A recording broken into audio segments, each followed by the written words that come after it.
All right, Ron, so we're back here at Timken Centre. Kind of a tough one tonight. We thought right down to the shootout there, it was quite a game. So give me a little bit of highlights on the night here. I thought tonight, overall, I thought there was a lot of good things we did. We talked about working on our own end, and 5-on-5 hockey, I think we got scored on twice, I think, out of the 5 goals tonight. And that was good because, we really needed to stress that, and we got to learn our own end before we can go on the offense, and it would take care of itself. And kind of like tonight, scoring the goals that we did, it's kind of nice tonight. Nice change to play some defense and get some offense out of it. So while we're sitting up there, we kind of marked down a few things we noticed throughout the game. So we just want to kind of ask you your thoughts on these. So it seemed like there were a lot of uncontrolled passes and some weak receptions, especially in the first period. So what are your thoughts on that? Did you kind of coach the boys into bringing that to attention? Well, actually, that was frustrating for us coaches because we had a couple practices and we did a lot of that, a lot of, speed drills, passing tape to tape. And, for 2 practices, we did a great job. We knew we had to work on that from the last couple weeks. And when it happened tonight, I had to let them know after the first period that wasn't tolerated anymore, that we talked about that. We knew what we had to do, and we were still doing it. So we had to get their attention in between periods, and I felt the second, third were much better. Now, we also noticed on the check on Hamlin in the second period, it was a 2-minute minor. Seemed like a slap on the wrist. Seemed like a pretty big penalty in there. So what's your thoughts on that?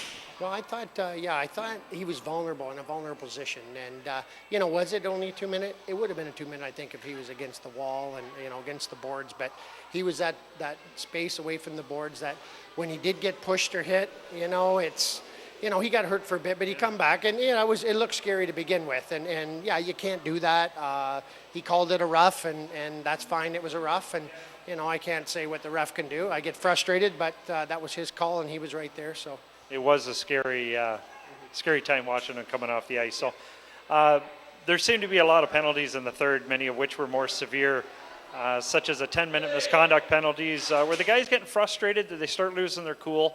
Did you have to kind of bring them back down on the bench?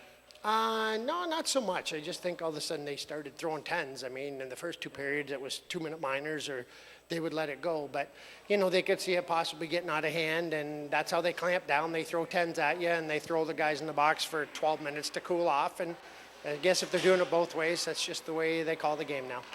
So in the major leagues and that, we all hear about the fighting. They're cracking down on all this stuff. What is the Junior B League doing? Are you kind of coaching the kids now into trying not to promote the fighting part? Like when our suspensions are so heavy the last few years, the Junior B Leagues try to really curb that fighting. And when you get in a couple of fights, the exact suspensions, but everything doubles. So when you get your first game, the next game will be 2 and then 4 in your next fight. So, I mean, if you have 5 fights in a season, you could be gone for 6 to 12 games.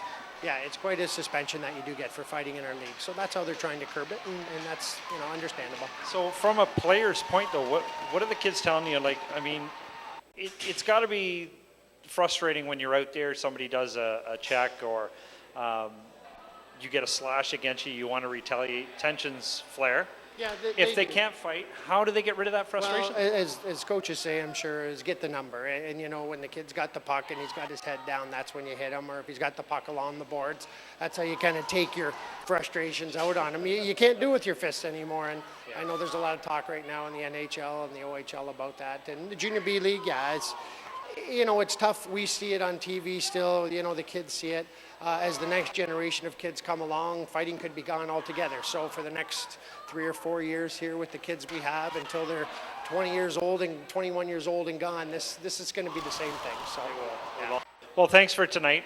You're on the road now for, was it the next 2? Next 2, yeah. So we're back here next Friday night. So we'll talk to you then after the game and see how we did. Yeah, thanks. Should be a good one. Got London in next week. We always look forward to that one. We'll go get them over the next couple of days. Thank you. Thanks, Ron. All right.